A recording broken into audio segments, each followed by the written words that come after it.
Bonjour à toutes, bonjour à tous, bienvenue sur 8 Mont Blanc. C'est toujours pour moi un plaisir de vous accompagner pour un nouveau journal. Nous sommes le mardi 14 mars 2023, au sommaire de l'actualité ce soir. Nous nous rendrons au domaine de Marlioz à Aix-les-Bains qui vient de lancer ce mardi en partenariat avec Pôle emploi une mise en situation d'un nouveau genre et qui a déjà conquis demandeurs d'emploi et potentiels embaucheurs autour d'un restaurant éphémère, nous le verrons.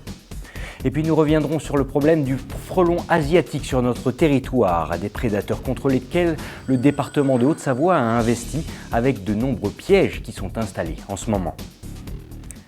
La meilleure façon d'apprendre est peut-être de se lancer. C'est certainement avec cet état d'esprit que Pôle emploi Savoie et le domaine de Marlioz à Aix-les-Bains ont organisé ce mardi un job dating assez particulier et intitulé « Restaurant éphémère ». Son but, mettre en situation de futurs potentiels cuisiniers et serveurs face à des recruteurs issus des métiers de la restauration. Une initiative originale est menée par 8 demandeurs d'emploi savoyards. Les explications de Lucas Ruche. 38.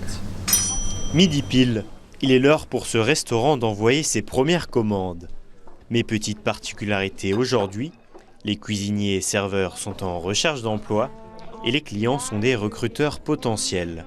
Cette démarche imaginée par le Pôle emploi d'Aix-les-Bains a pour objectif de donner plus de sens au métier de la restauration. Et même si la plupart des candidats viennent d'horizons totalement différents, ça n'est pas grave, car c'est avant tout la motivation qui prime. Alors aujourd'hui, il faut effectivement détecter les potentiels. Donc c'était aussi l'idée de cette formule, c'est de mettre justement ces personnes dont ce n'est pas le métier et de pouvoir identifier leur potentiel en situation de travail. Voilà, elles ont tout à apprendre, mais effectivement on peut détecter des potentiels. Alors ça se fait aussi par le biais des immersions professionnelles que l'on peut proposer tout au long de l'année, dans le cadre d'une découverte métier ou en vue d'une embauche. Mais là aujourd'hui ça prend tout son sens. Côté cuisine, rien ne semble impressionner les 3 candidates du jour, épaulées pour l'occasion par le véritable chef de l'établissement. Et même en plein rush, ces cuisinières en herbe semblent séduites par ce job dating d'un nouveau genre. Franchement, c'est la meilleure démarche pour nous autres qui avons postulé. Il n'y a pas de résultats pendant quelques temps. En fait, on ne fait qu'attendre. On n'a pas de réponse non plus. Donc je pense que celle-ci, c'est la meilleure démarche pour tout le monde en fait.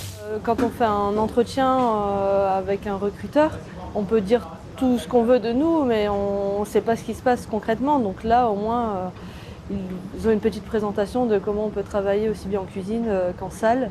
Et on en voit plusieurs en même temps et ça change un peu du contexte habituel. Donc c'est pas mal. Face à la pénurie de main-d'œuvre généralisée dans les métiers de l'hôtellerie-restauration, les recruteurs accueillent évidemment eux aussi à bras ouverts cette initiative. On est toujours en difficulté sur le métier de la restauration en termes de recrutement et c'est vrai que ça donne une nouvelle image. Les restaurateurs se sont beaucoup remis en question, notamment sur la période du Covid et ça montre aussi que les conditions de travail dans beaucoup d'établissements ont changé. On privilégie davantage le fait d'avoir moins de coupures aujourd'hui, de donner de temps en temps des week-ends. Voilà, ça fait partie des choses qu'on met en avant aujourd'hui. Preuve supplémentaire de la réussite de l'événement, la quasi-totalité des candidats se sont vus remettre dès le soir même différentes propositions d'emploi. En bref, des embauches, il en était également question pour le Festival international du film d'animation d'Annecy. Via sa structure organisatrice Citia, le festival vient de faire paraître un appel aux bénévoles pour l'édition 2023 de son célèbre rendez-vous. Plus de 400 volontaires sont demandés et si vous êtes intéressé par l'aventure, les formulaires de candidature sont à retrouver directement sur le site internet du festival. Je vous le disais en titre, on estime aujourd'hui à 200 000 le nombre de frelons asiatiques présents en Haute-Savoie. Depuis 2020, cette population ne cesse d'augmenter de façon exponentielle au grand malheur des apiculteurs du département. Et pour cause, ces insectes sont de véritables prédateurs qui tuent chaque année près de 15 kilos d'abeilles et autres insectes en tout genre. Le conseil départemental a donc décidé d'investir 300 000 € dans l'achat de pièges à frelons asiatiques. Les précisions dans ce reportage de Sébastien Germain avec les images de Paul Jeanbrun. Voici la nouvelle arme des apiculteurs au Savoyard pour faire face à la prolifération des frelons asiatiques. Ces insectes sont de véritables prédateurs et leurs principales victimes sont les abeilles. Il faut donc se prémunir car les frelons asiatiques sont particulièrement agressifs à l'automne. Le frelon est un carnassier, on va dire. Au niveau des protéines, il n'utilise pas les protéines végétales, il n'utilise que des protéines animales. Les seules choses qu'il puisse tuer, ce sont des insectes. Donc il prend des abeilles, des guêpes, enfin tout ce qu'il peut trouver. Et à l'automne, l'abeille, c'est un garde-manger idéal pour lui, parce qu'il y a beaucoup de population. Donc il attaque les abeilles à l'automne, il se met en vol stationnaire devant une ruche. Et quand une abeille passe, tac, il la boulotte, il prend le thorax. Ces attaques trop souvent fréquentes ont pour conséquence la destruction des ruches et donc la menace de tout un écosystème. Et c'est ce type de piège primé au concours Lépine qui a été choisi. Alors ce piège, il y a deux parties. Alors la première partie, c'est la zone, c'est le bac où on met l'appât. Donc l'appât, c'est un sirop. Ensuite, il y a une deuxième partie qui est la chambre de piégeage des insectes. Alors, en bas, il y a une grille. Et puis cette chambre, il y a deux entrées, ici, coniques. Un frelon asiatique, il rentre, il peut rentrer, il rentre dans le piège, il n'a aucun souci, c'est vraiment fait pour lui. Le frelon asiatique, lui, il n'a qu'une sortie possible pour lui, c'est retrouver là où il est rentré. Une nasse, c'est comme une nasse à poisson. Lui, il n'a aucune chance de retrouver l'entrée. Le conseil départemental de la Haute-Savoie a décidé de débloquer 300 000 € pour l'achat de ces pièges à frelons asiatiques. Chaque année, ce sont près de 15 kilos d'abeilles et d'insectes qui sont tués, d'où l'urgence de la situation. Car le frelon asiatique n'est pas dangereux uniquement pour les abeilles. Le frelon asiatique, par rapport au frelon qu'on connaît habituellement, ce qu'on appelle le frelon européen, la différence c'est qu'il a mauvais caractère et que les nids sont très très gros. Et là où vous êtes potentiellement attaqué par un ou deux frelons classiques, quand vous subissez une attaque de frelons asiatiques, c'est plusieurs centaines de frelons qui vous tombent dessus. Et on a des décès. C'est extrêmement dangereux, donc c'est un danger de santé publique.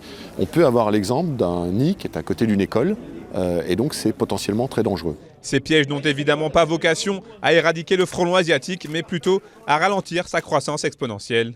Au total, ce sont 5000 pièges qui seront installés en Haute-Savoie. En fin de semaine dernière, une délégation népalaise était en visite officielle en Haute-Savoie. Des dignitaires qui ont été reçus au lycée hôtelier de Thonon-les-Bains. La rencontre a permis de sceller un accord entre l'établissement et la plus ancienne école hôtelière népalaise, située à Patang, dans la banlieue de Katmandou. 24 de ces élèves vont d'ailleurs arriver prochainement dans le Chablais et une dizaine de jeunes Français s'envoleront, eux, pour le pays du trek et de l'himalayisme. Je vous propose d'écouter les précisions du maire de Thonon et de la députée de la circonscription concernée, au micro d'Hugo Guyérez et de Victoria Lopez. Le Népal et la France ont traditionnellement et historiquement des relations diplomatiques et c'est vrai que là, l'association France-Népal essaye de développer ces échanges à l'échelon local et donc ça fait plusieurs mois qu'on échange avec des représentants soit de l'association, soit carrément du pays et aujourd'hui on accueillait une délégation qui était vraiment centrée sur le tourisme et la formation en matière hôtelière ou de restauration. Ce qui fait un petit peu le point commun de nos deux régions, puisqu'on a de part et d'autre une école publique et hôtelière. Et il se trouve que, de manière un petit peu fortuite, ce sont les deux plus anciennes écoles publiques de chacun des pays, ce qui a permis tout de suite de nouer des relations. Et les choses se sont activées très très rapidement, puisqu'on accueille déjà, d'ici quelques semaines, des étudiants népalais, 24. Et ensuite, il y aura évidemment la réciproque. On a évidemment un patrimoine gastronomique et culinaire qu'il n'est plus besoin de préciser.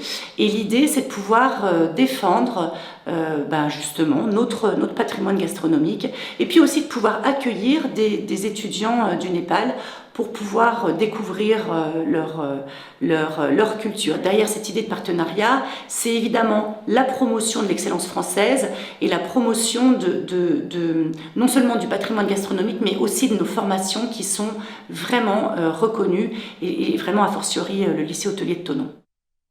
Et j'ajoute que vous pourrez retrouver une interview du secrétaire général du ministère du Tourisme du Népal. Ce sera dans l'aparté de la Rédac qui sera diffusé ce jeudi à 18h15 et présenté par Victoria Lopez.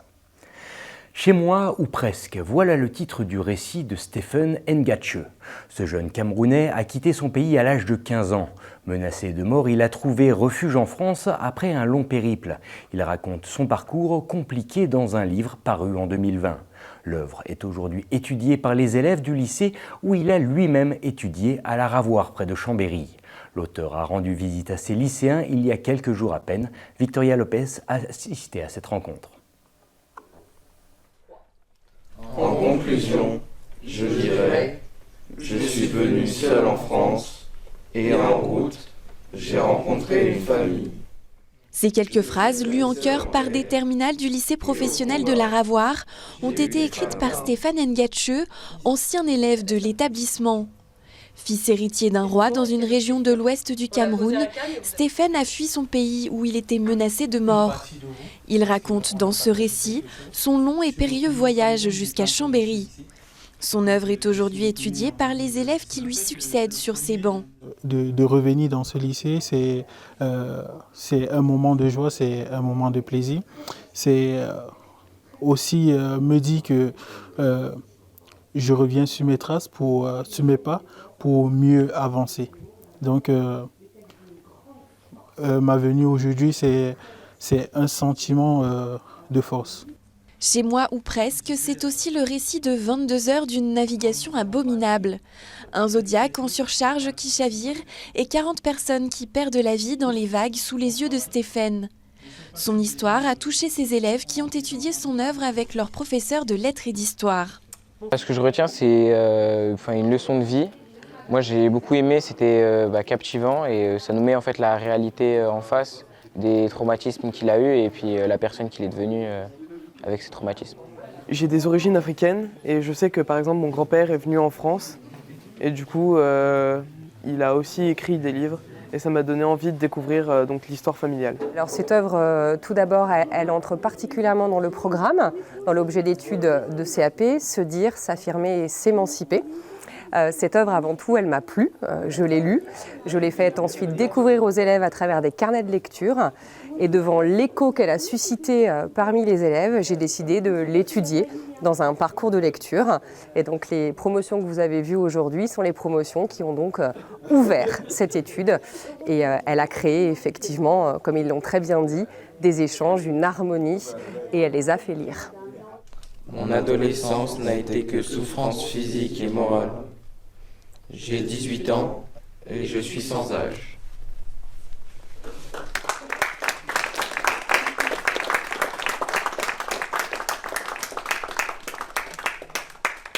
Voilà, c'est un grand merci. Merci à vous. À 24 ans, Stéphane poursuit aujourd'hui ses études pour devenir chef de projet événementiel et il est aussi éducateur en rugby.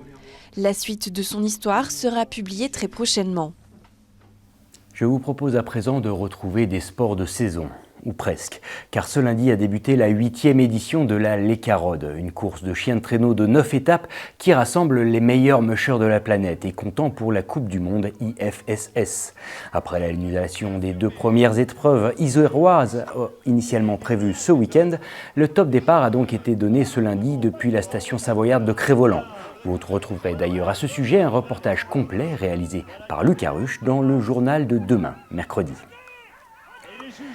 Et nous voilà déjà à la fin de cette édition. Merci à toute l'équipe. Comme chaque soir, juste après ce journal, vous retrouverez la météo de Thierry Paulme, puis l'aparté de la rédac. Dans cette émission, Victoria Lopez s'intéressera aux aidants. Elle accueillera Frédéric Lauferon, le directeur général de l'Union départementale des associations familiales de Haute-Savoie.